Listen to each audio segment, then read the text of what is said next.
안녕하세요. 오늘도 사연 살롱을 찾아주셔서 감사합니다. 저는 30대 중반 여성입니다. 여러분은 시어머니를 엄마라고, 시아버지를 아빠라고 부르는 것 어떻게 생각하세요? 결혼 전 저는 그럴 수 있다고 생각했어요. 정말 친밀한 관계를 맺으면 시댁도 시자를 빼고 가족이 될 수 있다고요. 그리고 그렇게 되는 것이 제 나름의 꿈이기도 했어요. 저는 정말 시댁과 좋은 관계를 맺고 싶었거든요. 하지만 결론적으로는 잘 되지 않았어요. 시댁은 그저 시댁, 시어머니는 그저 시어머니, 시자는 그저 시자더라고요. 저는 시댁과 결혼한 지 올해로 3년이 되었어요. 다른 시댁은 어떤지 모르겠지만 저희 시댁은 말 그대로 두 얼굴이었어요. 그래서 저는 무척 혼란스럽고 괴로웠죠. 처음엔 제가 잘못하고 있기 때문이라고 생각해서 자책을 많이 했어요. 하지만 정말 시댁과 연을 끊고 나니 생기지 않던 아이가 반년도 안 되어 생기고 이제 2돌이 지났어요.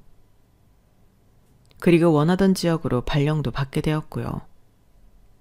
정말 말 그대로 탄탄대로였어요. 저는 정말 지금의 삶에 만족해요. 그리고 이렇게 된 데엔 남편의 공이 컸는데요. 제가 정말 결혼을 잘한 것 같아요. 남편 덕분에 손 하나 안 대고 코를 푼 기분이랄까요? 처음부터 이렇게 듬직하고 멋진 남편이라고 생각하지 않았는데 오히려 나이가 저보다 많은데도 많은 부분이 미숙하다고 생각했거든요. 그런데 누구보다 듬직하고 멋진 남자였더라고요.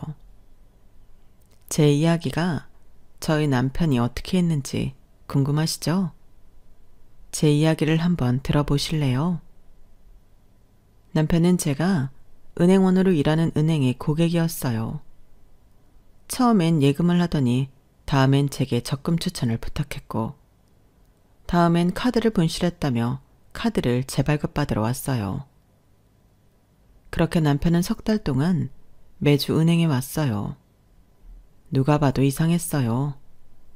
더군다나 저에게만 상담을 받으려는 게 더더욱 이상했죠.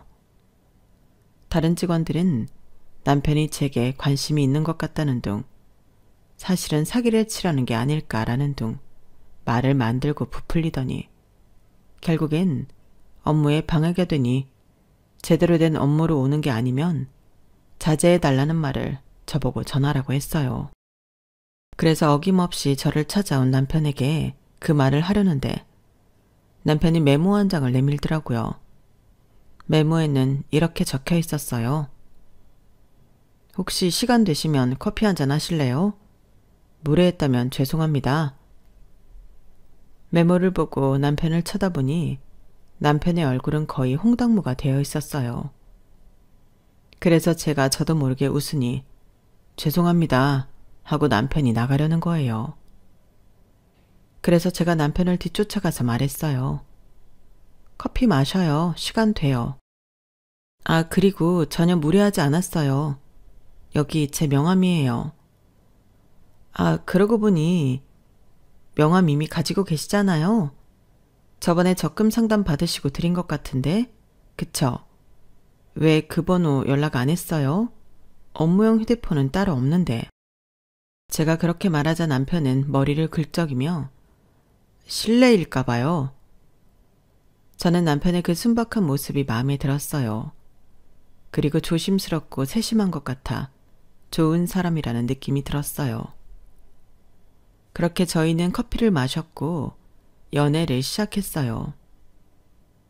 결혼까지 연애는 총 2년을 했어요. 2년 동안 시부모님도 처음부터는 아니지만 종종 뵈었어요.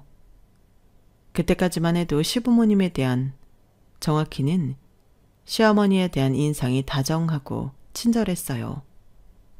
매번 절 보시면 어디서 이렇게 예쁜 아가가 우리 정민이를 만나게 됐을까? 우리 정민이가 복도 많지. 매번 고마워요. 하시며 절 친근하게 대해주셨어요. 그랬기 때문에 남편이 결혼을 하자고 프로포즈를 했을 때도 주저하지 않고 그렇게 저희는 결혼 준비를 하게 되었어요. 그리고 상견례 자리가 마련되었어요. 상견례 자리에서도 시부모님은 친절하고 다정하셨어요. 그리고 저희 부모님에게 이렇게 말씀하셨죠. 귀한 따님 보내주시는 걸로도 감사한데 혼수나 이런 건 필요 없어요. 혼수는 귀한 아정이가 혼수죠. 안 그렇습니까? 그러니 너무 부담 갖지 마셨으면 좋겠어요. 저는 말씀만이라도 감사했어요. 그리고 그건 저희 부모님도 마찬가지셨어요. 하지만 말씀만 그렇게 하시는 거라고 생각하고 혼수를 어떻게 하실지 시부모님께 여쭤보았죠. 하지만 시부모님은 정말 괜찮다고 아정이만으로 충분하다고 말씀하셨어요. 저는 그때 교수이신 시아버지가 지방에서 동네 안경집을 하시는 저희 아버지를 배려해 주신 거라고 생각했어요. 아무래도 지방에서 장사를 한다는 게 다 그렇잖아요. 그것도 저희 집은 정말 말 그대로 동네 안경집이어서 단골 손님으로만 장사를 유지하는 수준이었어요. 그러니 교수 집안의 수준을 맞추려니 저희 부모님도 저도 부담되긴 했거든요. 아직도 저희 시아버지가 좋은 대학교의 교수로 재직 중이시라는 것을 아버지에게 말씀드릴 때에 아버지의 까마득한 표정이 잊혀지지 않아요.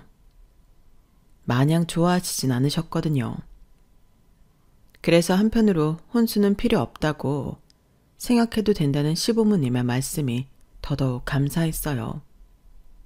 그래서 저희 부모님과 제가 안도의 웃음을 짓고 있었는데요. 갑자기 시아버지가 이렇게 말씀하시는 거예요. 그리고 애들이 살 집은 저희가 적당히 구해보도록 하겠어요.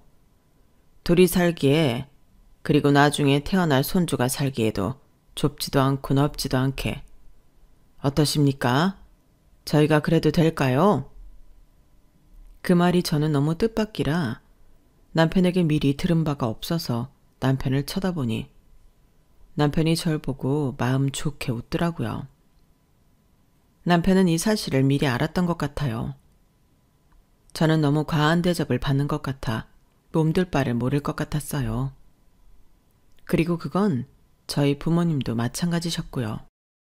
하지만 시부모님은 또 한 번 귀한 아정이가 저희 식구로 오는데 라며 저를 북돋아 주셨어요. 그렇게 상견례가 기분 좋게 끝나고 저희 부모님도 크게 안심하셨어요. 요새 별난 시댁이 많은데 그래도 좋은 사람들 속에서 행복하게 살겠다며 말이에요. 그리고 결혼 준비는 순조롭게 진행되었어요. 5살이나 많은 제 남편은 별다른 취향도 고집도 없어서 순순히 제 의견을 따라주었죠. 그래서 현실적이면서 저의 로망도 적당히 섞어 결혼 준비를 했어요. 고대하며 기다린 결혼식도 환호 속에서 끝이 났어요. 별다른 잡음이 없었고 모두들 대체로 만족하는 결혼식이었어요. 이제 행복한 결혼 생활에 막이 오른 거였죠. 하지만 불행하게도 막이 오른 건 행복한 결혼 생활이 아닌 10월되었어요. 저희 부부가 살 아파트는 시부모님이 사시는 아파트 단지, 그것도 바로 앞동이었어요. 맨 처음엔 다정하고 친절한 시부모님이 준비해 주신 집이기 때문에 그저 감사했어요. 그리고 저는 그 당시만 해도 시댁에 불만이 없었기 때문에 이 일은 크게 생각하지 않았어요. 하지만 불편한 게 한두 가지가 아니었어요. 먼저 시댁이 가까우니 시부모님과 식사를 할 시간이 많아졌어요. 아니, 거의 매일 저녁을 함께 했죠. 그래도 신혼인데 저희 부부끼리 식사를 하고 싶을 때도 있잖아요. 그런데 그건 전혀 고려의 대상이 아닌 것 같았어요. 시부모님은 너무 자연스럽고 너무 당연하게 저희를 기다리고 계셨어요. 그래서 저는 집으로 퇴근을 하고 화장을 고치고 정말 화장만 고치고 바로 시댁으로 향해야 했어요. 그리고 시댁에 가면 항상 음식 준비가 안 되어 있었어요. 그러면 저는 앞치마를 메고 재료 손질부터 음식 준비를 해야 했어요. 그리고 저는 아주 놀라운 사실을 알게 되었죠. 그건 바로 시어머니의 두 얼굴이었어요. 시어머니는 시아버지나 저희 남편이 있을 땐 안 그러시면서 저와 단 둘이 있을 땐 저를 타박하고 구박했죠. 야, 이렇게 썰면 안 되지. 요리에는 재능이 없구나. 그럼 우리 정민이 음식은 어떻게 해준다니? 매일 사 먹는 거 아니야? 그러면 안 돼. 부인이 되어서 이 정도는 할 줄 알아야지. 그러면서 칼질부터 요리를 하는 작은 손짓까지 태클을 거셨어요. 그리고 그뿐만이 아니라 사사건건 제 행동에 트집을 잡으시는데 꼭 저한테 구박할 게 없나 유심히 보시는 것 같았어요. 너 아까 보니까 젓가락질 엉망이더라? 젓가락질이 식탁 예절의 기본이야? 그것도 내가 가르쳐야 하니?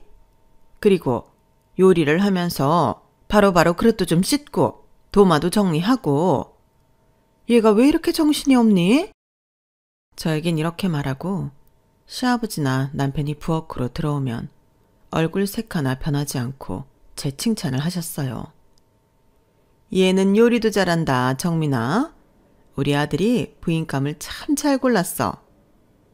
처음에 저는 제가 무언가 실수하고 잘못한 것이 있어서 저에게 이러시는 줄 알았어요. 그래서 남편에게도 제가 실수한 게 있었냐고 물어보았는데 남편은 알지 못하더라고요. 그리고 나중에 시어머니가 저에게 왜 그러시는지 이유를 알 수 있었어요. 언제 한번 시어머니와 단둘이서 시아버지와 남편을 기다린 적이 있는데요. 그때 시어머니가 이렇게 말씀하시는 거예요. 지난번에 내가 결혼식 간 거 알지? 아주 친한 친구네 결혼식을 갔는데 걔는 혼수로 받은 목걸이를 하고 있더라. 근데 그뿐만 아니라 가방도 받았더라고? 아니, 아닌 게 아니라 어떻게 혼수하지 않아도 된다는 말을 굳이 그대로 믿을 수가 있냔 말이야. 혼수 안 하는 집이 어딨니? 그런 예의 없는 집이 어딨어? 결혼할 때 예의 같은 건 따로 공부를 안 했니? 아니, 그럼 결혼을 하고서라도 여행을 보내준다든지 그러면 되는 것을. 그런 생각도 안 해봤으면 네가 정말 문제가 많은 거야. 너희 부모도 마찬가지고. 그래도 사장이신데 너무 아끼신다. 저는 그 말을 듣고 시어머니가 저에게 이렇게 대하시는 이유가 혼수 때문이라는 것을 알았죠. 그래서 처음엔 무척 당황했어요. 혼수는 필요 없다고 하셨잖아요. 하지만 그렇다고 정말 안 하냐는 말에 저도 반기를 들 수 없었어요. 왜냐하면 이내 서운하실 법도 하다고 생각이 들었거든요. 교수 수준의 친구들이면 혼수를 얼마나 빵빵한 걸 받으셨겠어요.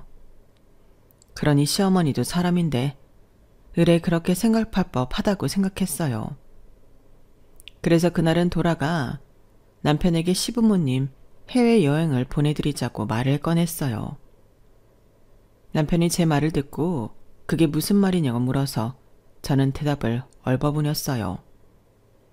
그리고 다음 달에 시부모님을 태국으로 보내드렸어요. 패키지로요.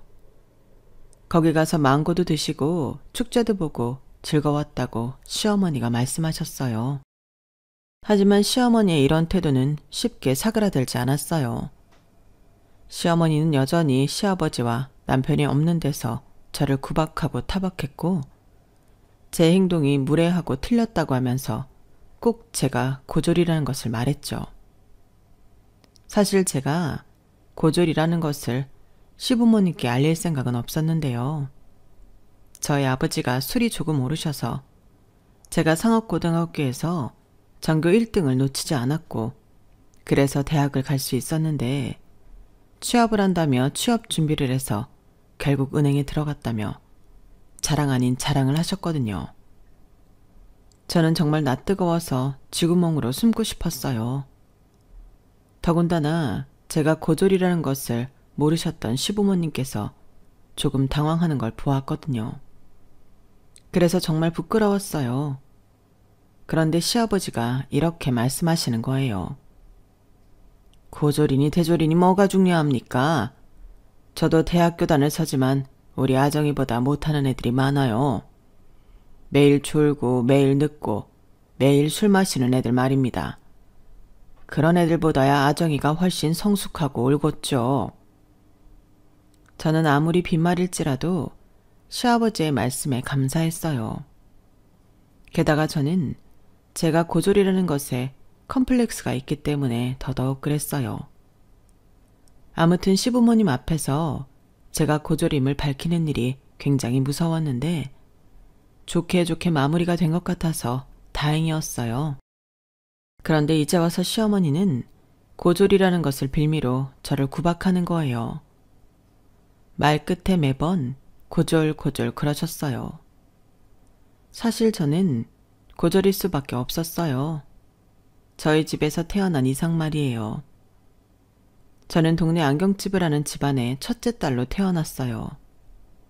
저희 아버지가 장남이셔서 친할머니는 실망했고 외할머니도 아버지 눈치를 많이 봤어요. 저는 공부를 곧잘 했는데요. 식구들뿐 아니라 친척들도 저에 대한 기대가 없었어요. 모두 남자 친척들에 대한 기대로 가득 차 있었죠. 걔네들이 저보다 공부를 못하는데도 불구하고요. 처음에는 속상했지만 나중엔 내가 더 잘나보자 생각했어요. 그래서 더 열심히 공부하고 반장도 하곤 했죠. 그런데 어느 날 어머니가 제게 이렇게 말씀하시는 거예요. 아정아, 인문계 고등학교 말고 실업계 고등학교로 가면 안 되겠니? 네가 인문계를 간다고 해서 대학에 보내줄 형편이 아니라는 거 잘 알잖아. 어? 너무 속상해하지 말고 미안하다. 그래서 저는 울며 겨자 먹기로 인문계가 아닌 실업계로 간 거였어요. 그래도 엇나가진 않았어요. 아무도 제 미래에 대해 기대를 하지 않는다고 해도 그럼에도 불구하고 제 인생이잖아요. 제 인생을 이런 일로 망가뜨릴 순 없었어요. 그래서 정말 그 난장판 속에서도 공부를 열심히 했어요. 아버지가 시아버지에게 말씀드린 것처럼 선생님들이 모두 대학 진학을 추천할 만큼요. 그렇게 저는 실업계 고등학교를 나온 여학생들이 갈 수 있는 가장 좋은 직장인 은행에 취직했어요. 그날 어머니도 울고 아버지도 울고 저도 울었어요. 그리고 친척들 코를 납작하게 만들었죠. 어쨌든 저는 고졸이라는 것에 대한 콤플렉스가 있지만 제 삶에 대한 자부심이 있었어요. 저 정말 열심히 했거든요. 누군가와 비교한다고 해도 손색 없을 정도로 말이에요. 그런데 아무래도 콤플렉스는 콤플렉스이다 보니 시어머니의 그런 구박에 주눅이 들 수밖에 없었어요. 그리고 남편에게는 2살 어린 여동생이 있는데요. 남편보다 결혼을 먼저 해서 3살짜리 아들이 하나 있었어요. 남편처럼 대학교를 졸업했고 화장품 회사를 다니다가 지금은 휴직 중이라는 말을 들었어요. 화장품 회사를 다녀서 그런가 예쁘게 화장도 잘해요.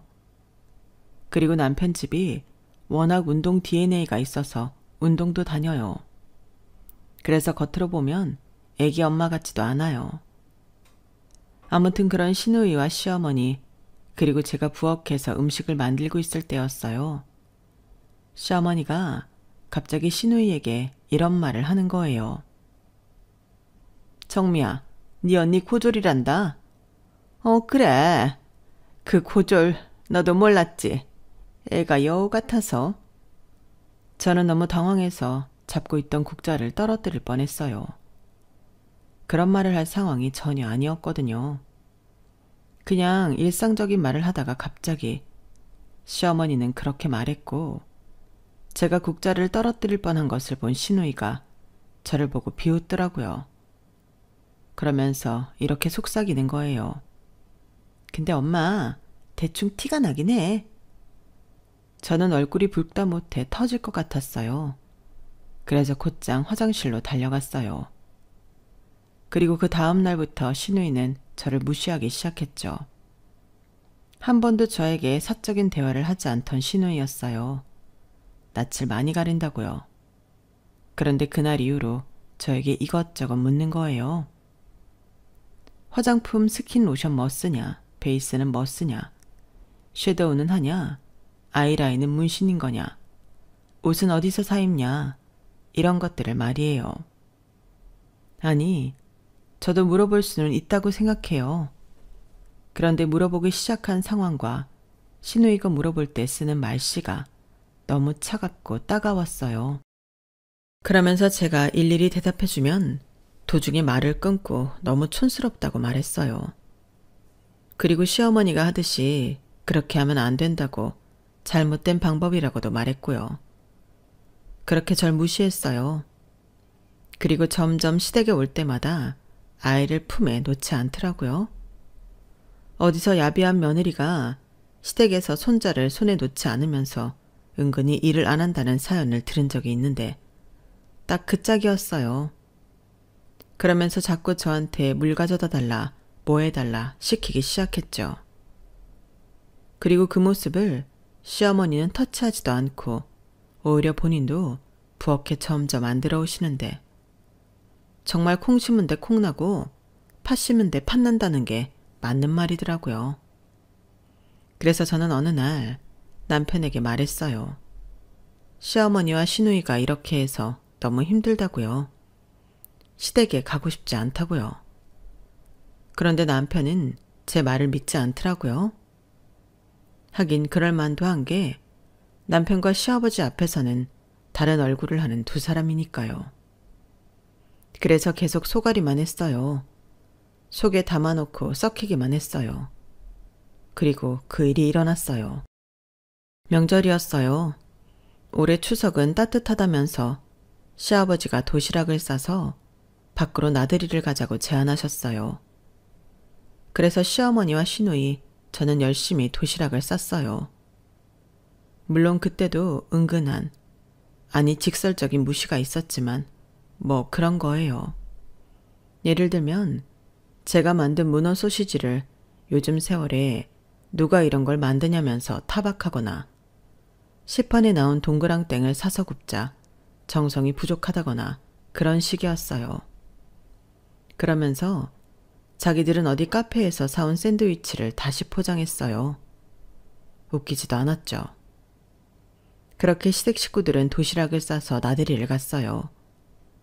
그래도 밖이라고 나오니 좋더라고요. 가을이라서 시원한 바람, 푸른 풀들. 남편과 나란히 앉아 싸온 도시락을 먹었어요. 그런데 시누이가 자기 아들을 제 무릎에 앉혔어요. 제가 당황해서 쳐다보자 그네를 타겠다는 거예요. 저기 보니 시누이 남편이 그네를 밀어주겠다고 기다리고 있었어요. 그리고 시누이는 제가 알겠다고 하기도 전에 자기 남편에게 뛰어가 그네를 탔어요. 남편이 하하호호 웃으며 그 모습을 지켜봤어요. 그렇게 한참을 놀다가 시누이 부부도 시부모님도 저희 부부가 앉아있는 자리로 돌아오셨어요.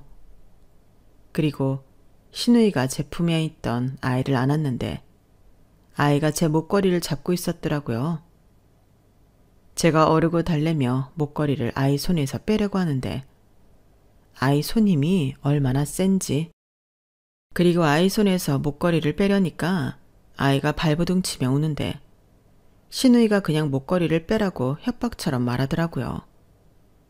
절대 그럴 수 없어서 버티고 어르고 달래다가 결국 목걸이가 터져서 사방으로 숲풀로 금구슬이 흩어졌어요.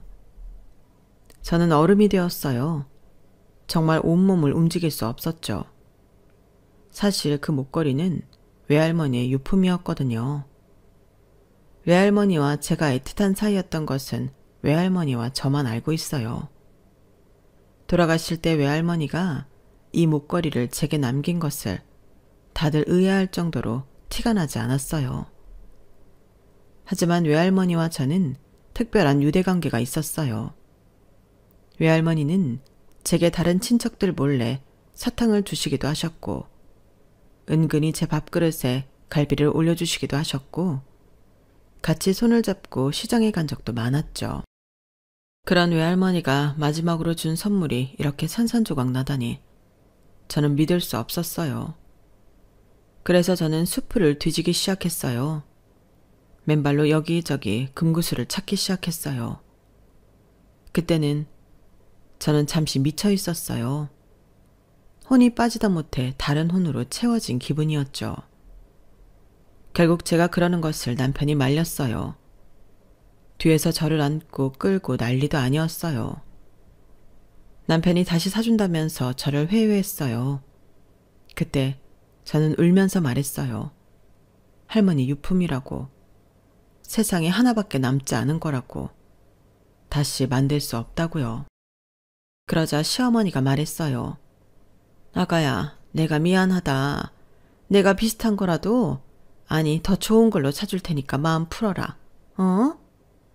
그리고 시누이도 미안하다고 말했어요. 하지만 전 그 속내를 아니까, 두 얼굴을 아니까 마음이 풀리지 않았어요. 그리고 남편은 제가 너무 우니까 물이라도 사오겠다며 저를 돗자리에 눕히고 매점으로 향했어요. 그러자 남편이 사라지자 시어머니는 그제서야 이렇게 말했어요. 그러게, 그렇게 소중한 걸 왜 차고 다녀? 잃어버리려고 작정한 걸 누가 말려? 너 때문에 애만 놀랐잖아. 건우야, 울지 마. 뚝? 너도 좀 그만 울어라. 사람들 보기 창피하지도 않니? 저는 시어머니가 할 말을 대충 예상했는데도 일어나지도 못하고 돌아 눕지도 못하고 멀뚱히 하늘만 보고 있었어요. 하늘이 제 속도 모르고 어찌나 푸른지 푸른 하늘이 야속했어요. 그리고 명절이 지나고 퇴근을 하고 돌아오니 시어머니가 저희 집에 있었어요.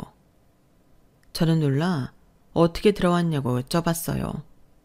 그러자 시어머니는 대문으로 들어오지 어디로 들어와? 그 전에도 종종 들어온 거냐고 물었어요. 그러면 시어머니가 분리수거 좀 제때제때 해라. 그리고 매일 시켜먹니? 요리에 재능이 없다는 건 알았지만 그래도 노력을 보여야지. 저는 그때 소름이 돋았어요. 그래서 아무 말도 못하고 멀뚱히 서 있었어요. 그러자 시어머니는 유유히 식탁 의자에서 일어나시더니 이렇게 말씀하시는 거예요. 명절날 희순애는 한우를 받았다더라? 그리고 주경이네는 비싼 영양제를 받았다지? 내가 이런 말까지 해야 하니? 네 부모가 안 하면 너라도 해야지. 몇 푼 되지도 않는 용돈만 덜렁?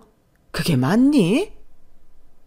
저는 시어머니의 그 말을 듣고 정신을 차릴 수 있었어요. 그래서 고작 그 말하려고 오신 거냐고 시어머니에게 따졌어요.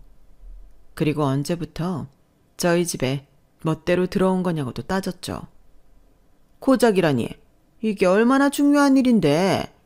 그리고 어른한테 따박따박 소리치는 거 봐. 너 원래 이런 애였니?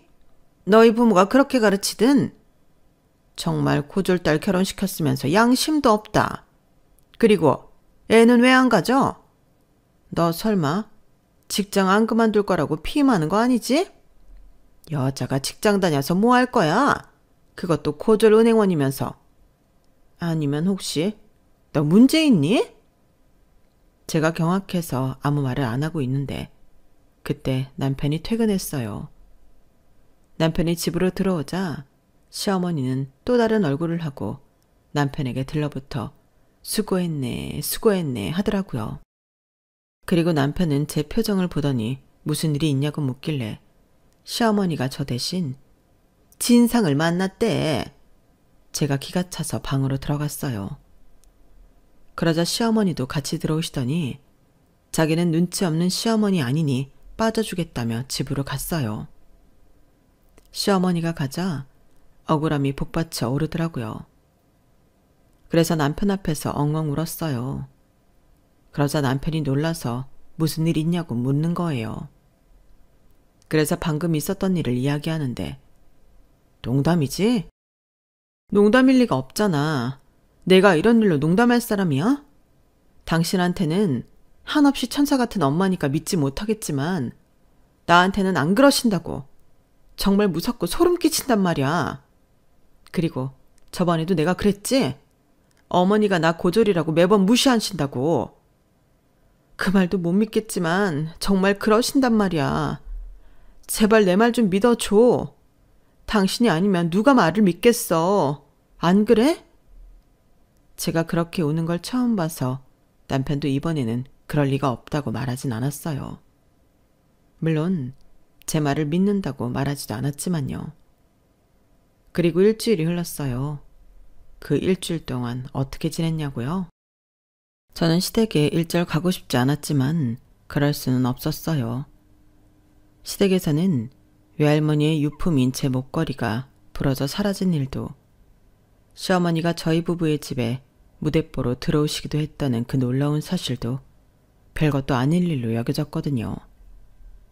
심지어 남편은 시어머니가 비밀번호를 치고 저희 부부의 집에 들어온다는 사실을 좀처럼 믿지 않았고요. 저로선 방법이 없었어요.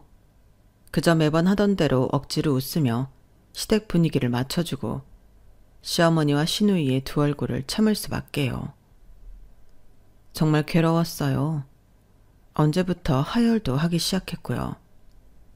그런데 일주일 뒤 저희 남편이 어마어마한 문자를 시댁 부모님과 시누이가 있는 톡에 보낸 거예요. 저는 그때 시댁에 있었는데 너무 깜짝 놀라서 어찌할 바를 몰랐어요. 남편의 문자 내용은 이랬어요. 안녕하세요. 큰아들 정민입니다. 퇴근이 늦어질 것 같아 문자로 말씀드립니다. 이런 큰 문제를 얼굴 백부 전해야 하는데 그러지 못해 죄송합니다. 저희 부부 이사 가겠어요. 아버지 어머니가 큰 힘을 쓰셔서 저희 부부의 집을 구해주신 거 잘 압니다. 하지만 이제 더는 그럴 수 없겠어요. 저희 부부를 위해 이런 결정을 내렸으니 다른 말씀 마시고 그대로 받아주기 바랍니다. 아버지는 당황스러우실 수도 있겠지만 어머니는 무슨 뜻인지 아실 거라고 생각합니다. 그리고 동생, 너도 알 거라고 생각해. 아버지에게 제가 따로 설명드리지 않을 테니 양심껏 어머니가 설명해 주셨으면 좋겠어요. 저희는 다음 달이면 이사 갑니다. 그리고 다음 달까지 본가에 올 일은 없을 겁니다. 저희 부부를, 특히나 아정이를 찾지 마세요. 몰래 따로 만났다는 이야기를 들으면 저도 참지 않겠어요. 그리고 아정아, 지금 본가에 있으면 집으로 가. 그리고 쉬어. 남편의 문자로 시댁은 발칵 뒤집혀졌어요. 시아버지는 영문을 몰라 시어머니에게 상황을 물으셨고 시어머니는 부들부들 떠시면서 저를 노려보셨죠. 그리고 시누이는 계속 휴대폰만 쳐다보며 오빠가 미친 거 아니냐며 중얼거렸어요. 저는 최소한 시아버지에게 상황을 설명하려 했어요. 그래서 제가 입을 여는 순간 시어머니가 벌떡 일어나 소리를 지르며 집에 사람 하나 잘못 들어와서 온 식구들 해친다. 저는 그때 시어머니가 조급하다는 것을 깨달았어요. 하긴 얼마나 겁났겠어요. 그토록 숨기고 싶으셨던 두 얼굴을 자신이 가장 믿고 사랑하는 아들에게 들켜버렸으니 말이에요. 그리고 시어머니는 이렇게 말했어요. 뭔가 잘못됐어요. 지금 정민이가 아정이 얘한테 속고 있는 거라고요. 여보, 저는 정말 결백해요. 저는 아무 짓도 하지 않았어요. 당신도 알잖아요. 내가 얼마나 순진하고 속이 어린지. 안 그래요? 그 말에 시아버지는 더 혼란스러우신 것 같았어요. 그리고 저는 자리에서 일어났어요. 그러자 이 사태를 만들고 어딜 가니? 제 남편이 집으로 가라고 했잖아요. 언제부터 남편 말 잘 들었냐고요? 저는 처음부터 그랬어요. 어머니. 그래서 지금까지 참아온 거고요. 이제 전 갈 테니 아버님께 정확히 말씀해 주세요. 저한테 어떤 말을 하셨고 어떤 행동을 하셨는지. 그럼 전 가보겠어요. 그렇게 저는 집으로 와서 남편을 기다렸어요. 남편은 정말 야근을 했는지 9시가 넘어서 집으로 왔죠. 저는 남편을 보자마자 안심된 마음에 또 엉엉 울었어요. 그러자 남편이 저를 안고 달래면서 미안하다고 고생했다고 하더라고요. 내가 정말 미안해. 너의 말을 좀처럼 믿지 않아서 너무 힘들었지. 가뜩이나 시댁이랑 가까워서 괴로웠을 텐데 내가 더 괴롭게 해서 미안해. 이젠 안 그럴 테니까 걱정 마. 우리 이제 우리끼리만 지내자. 남편이 그렇게 저를 위로하는데 고마워서, 너무 고마워서 어쩔 줄을 몰랐어요. 그런데 저도 이상하고 궁금한 점이 한두 가지가 아니었죠. 이를테면 그렇게 제 말을 믿지 않았던 남편이 제가 겪은 상황을 어떻게 믿게 되었는지. 시어머니는 잡아떼면 그만인데, 왜냐하면 말이나 행동을 CCTV가 있는 것도 아닌데 증거 삼을 만한 게 없잖아요. 대체 무슨 자신감으로 그렇게 문자를 보낸 건지, 앞으로 정말 시댁과 절연할 생각인 건지 그런 것들 말이에요. 그래서 하나씩 차근차근 물어보았어요. 그러자 남편은 한숨을 푹 쉬며 어쩌면 일이 이렇게 될 것을 알고 있었다는 거예요. 그러면서 자기가 살아온 이야기를 해주었어요. 그 이야기는 정말 뜻밖이었어요. 어려서부터 남편은 교수의 아들이란 타이틀 때문에 행동거지를 바르게 해야 했대요. 그래서 남편은 왼손잡이인데 울면서 오른손잡이로 바꾸었고요. 남자들이라면 흔히 팔자로 걷잖아요. 그것도 고치라고 해서 고쳤다고 해요. 그렇게 삶의 하나하나를 억지로 바꾸는 일이 많았다고 해요. 처음에는 그게 너무 귀찮고 싫었지만 남편이 천성이 착하거든요. 그래서 이게 다 아버지를 위한, 그리고 우리 집안을 위한 일이다 생각하며 바꾸었다네요. 그리고 물론 공부도 잘해야 했어요. 교수의 아들인데 멍청하다는 소리를 시아버지께서 절대 듣고 싶어 하지 않으셔서 그렇게 공부를 시키셨대요. 저녁을 먹고 잠을 자는 시간 전까지 방에 틀어박혀 있어야 했다네요. 그래서 남편은 우리 시대에 방영된 만화 영화나 영화, 드라마는 전혀 몰라요. 재미있게 한 게임도 해본 적 없고 전혀 모르고요. 그래서 친구 관계는 어땠냐고 물어보니까 친구를 사귀면 집에 데려와야 했대요. 그래서 질이 좋은 친구인지 아닌지 시부모님이 파악하고 친구 관계를 유지해야 했다더군요. 아무래도 그런 과정을 겪어야 하니 친구들도 부담스러웠겠죠. 그래서 자기가 친구가 별로 없다고 그러더라고요. 그래서 음악을 들었다고요. 집에서 학교까지 걸어가는 길에 음악을 듣는 건 시부모님이 허락해줘서 도피처럼 음악을 들었대요. 주로 밴드 음악을 듣다 보니까 악기를 배우고 싶었대요. 특히 드럼을 그렇게 배우고 싶었다고 해요. 드럼은 밴드의 가장 뒤에 있지만 소리는 전체를 아우른다면서 그게 너무 마음에 들었대요. 그래서 매일 드럼을 치는 꿈을 꿨다더군요. 결국 남편은 시부모님께 드럼을 배우고 싶다고 말했는데 정말 용기를 내서 말했대요. 그런데 시부모님이 반응이 없었고요. 싫다고 하지도 않으시고 좋다고 하지도 않으시고 말 그대로 무반응이셨대요. 그래서 남편은 배워도 되는 건가 싶어서 학원을 알아보러 다녔는데 그날부터 학교 가는 길에 음악을 듣지 못하게 하셨대요. 그리고 TV에 밴드 공연을 하는 사람들이 나오면 저런 딴따라는 대체 얼마를 벌까? 이런 이야기를 하시며 비하하셨다고 해요. 그런 이야기를 하시는데 어린 남편이 뭘 할 수 있었겠어요. 결국 남편은 드럼을 배우고 싶다는 꿈을 접었어요. 물론 드럼을 배우고 싶다는 그 마음이 너무 커서 한순간에 접히질 않아 울기도 울었다고 해요. 저는 남편에게 물었어요. 그 뒤 다른 반항은 해본 적이 없냐고요. 특별히 해본 적이 없대요. 그 뒤로 자기 부모님은 그런 사람들이구나 생각하면서 기대에 어긋나지 않게, 눈에 띄지 않게 행동했다고 해요. 그리고 대학 진학도 시아버지의 추천대로 갔고, 회사 입사할 때도 시아버지와 시어머니가 알아봐 주신 대로 했다고 해요. 저는 그 말을 듣고 이상했어요. 결혼은? 그렇게 따지면 결혼도 시부모님의 선택지 안에서 해야 하는 거 아닌가 싶었거든요. 제가 그렇게 말하자 결혼은 자기 선택이었대요. 물론 그 전까지 수많은 선자리에 불려나갔었다고 해요. 그런데 저를 만나고 저와 결혼을 하고 싶다는 생각이 확고해지면서 남편은 밀어붙였다고 해요.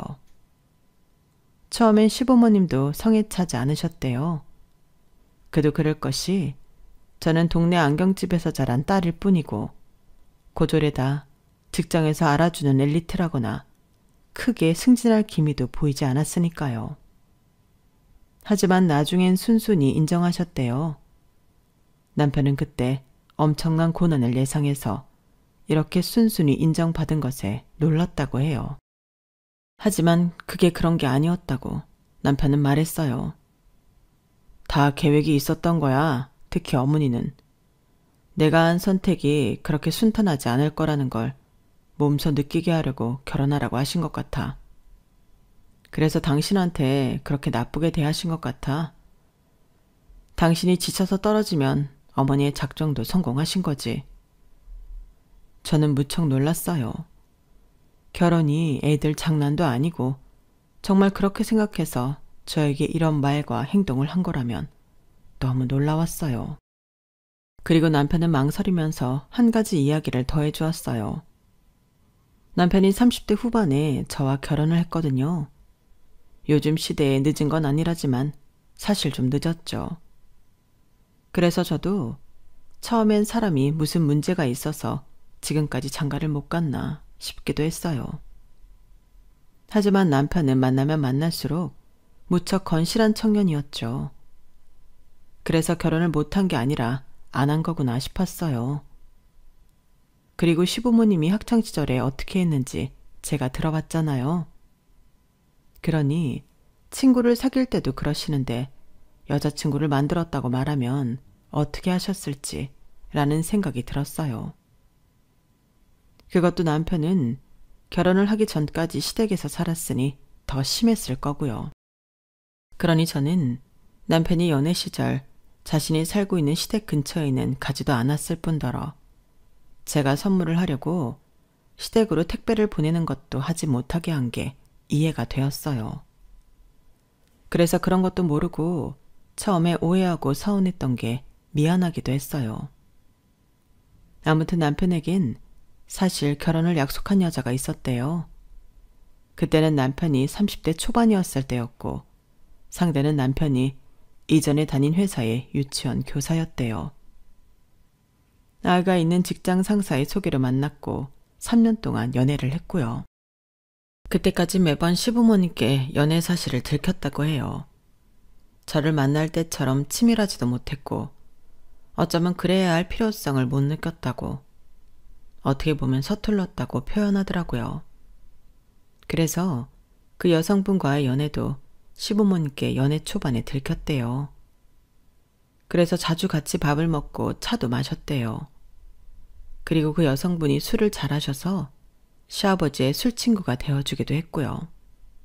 나름 잘 지냈대요. 그런데 그 여성분이 홀어머니 밑에서 큰 것을 시아버지와 시어머니가 아신 거예요. 그리고 집안이 발칵 뒤집힌 거죠. 시부모님이 당장 그 여성분과 헤어지라고 엄포를 놓았대요. 근데 남편은 그럴 수 없었다고. 홀어머니랑 산 게 그 여성분의 잘못은 아니지 않냐고 했다더군요. 그런데도 시부모님의 귀는 꺾이지 않았고 시어머니가 그 여성분을 찾아갔어요. 헤어지라고요.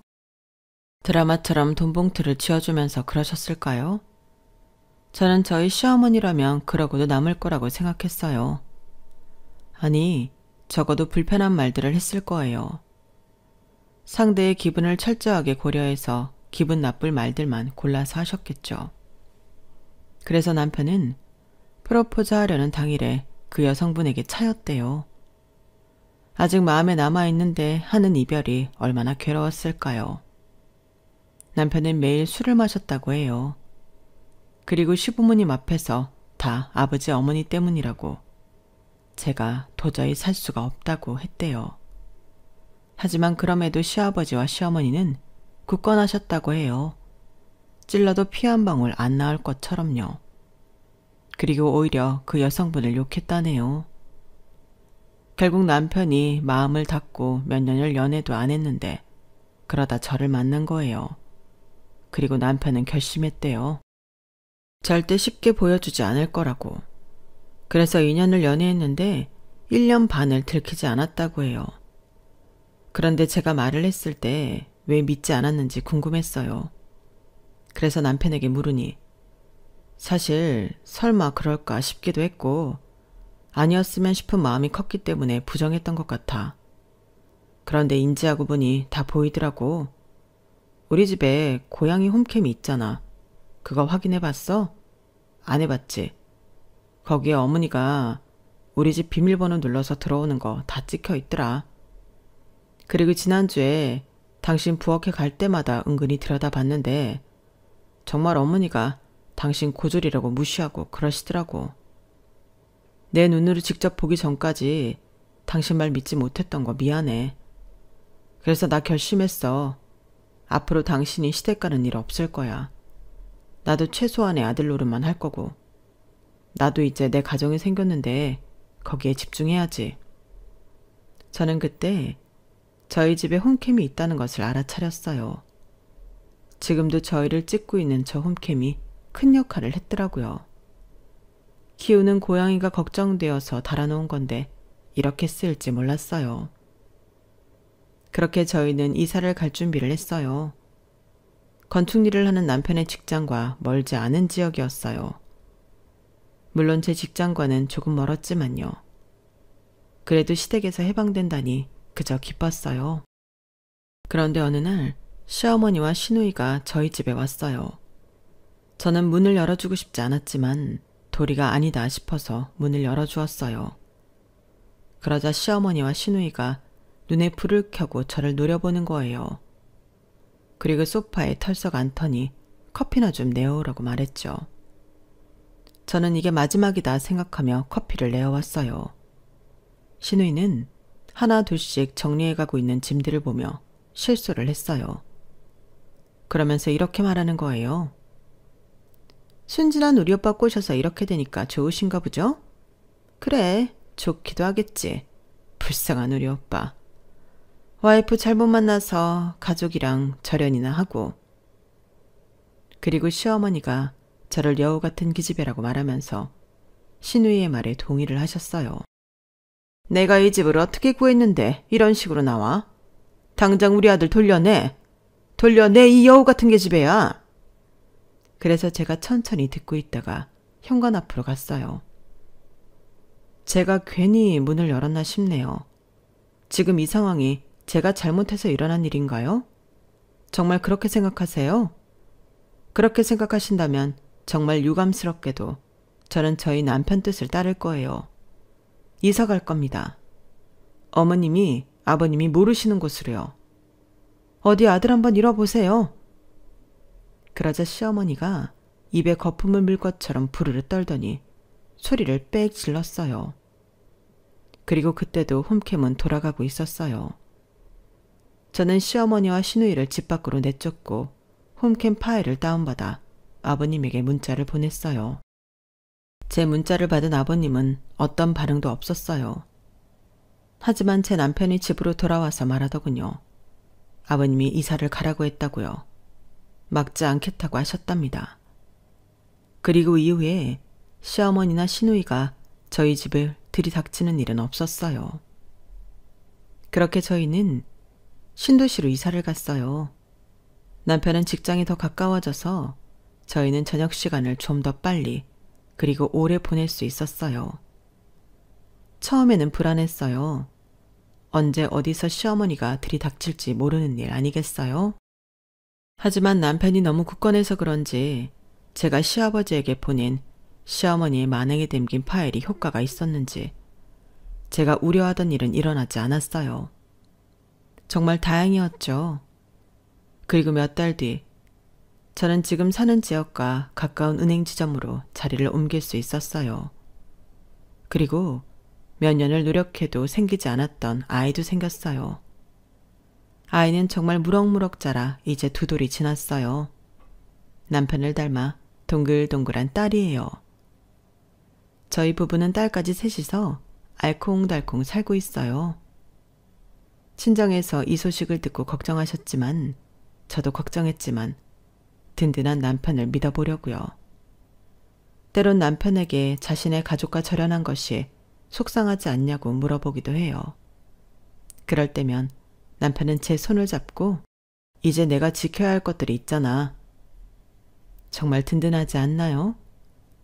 제가 이렇게 행복하게 된 것은 모두 남편의 덕분입니다.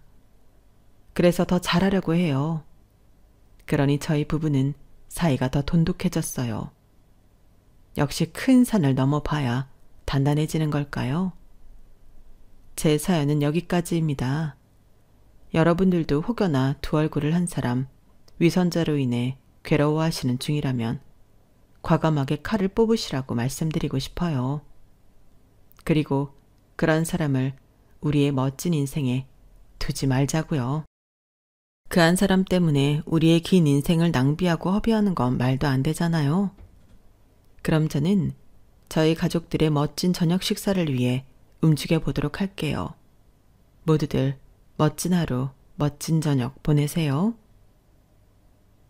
여러분, 사연 댓글에 응원과 현명한 조언 부탁드려요. 좋아요와 구독은 저에게 큰 힘이 됩니다. 오늘도 좋은 일 가득하세요.